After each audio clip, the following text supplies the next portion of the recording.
গত গতকালকে একটা অভিযোগপত্র থানাতে পাওয়া, আমাদের কাছে একটা অভিযোগ আসে যে কোর্ট কমপ্লেক্স, আমাদের সদর পুলিশ কোর্ট কমপ্লেক্স থেকে জেনারেটরের ব্যাটারি চুরি হয়ে গেছে। তো দুটো ব্যাটারি, এগুলি market value not less than 50,000 চুরি হয়ে গেছে। অ্যাকর্ডিংলি আমরা একটা সুনির্দিষ্ট কেস নিই। কেস নেওয়ার পর গতকালকেই সিসি ক্যামেরা এবং বিভিন্ন সোর্সের মাধ্যমে ইনফরমেশনের উপর ভিত্তি করে দুজন চোরকে ধরা হয় এবং ব্যাটারি দুটোকে উদ্ধার করা হয়। আজকে এই ঘটনার সঙ্গে যুক্ত হিসেবে টোটাল 5 জনকে অ্যারেস্ট করা হয়। আজকে তাদেরকে কোর্টে তোলা হবে এবং পুলিশ রিমান্ডে দেওয়া আছে। কি তাদের সাথে কাপড়গুলা কি আজকে গোপন সূত্রের খবরের ভিত্তিতে ওসি ওয়েস্ট আগরতলা পিএস একটা রেড করা হয়, যেটা বর্ডারপুর চক্কর এলাকাতে রাম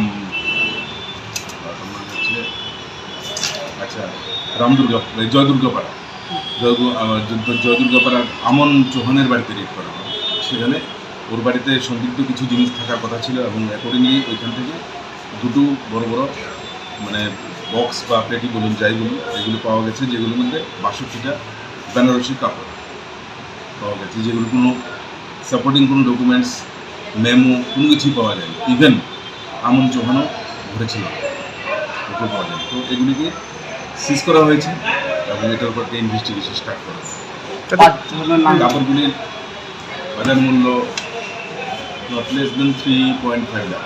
5 জনের নামগুলো অমিতাভ দাস, কিঙ্কর দেব, তারপর আরও আছে, বাকিগুলির নাম একটু দেখতে পাবো।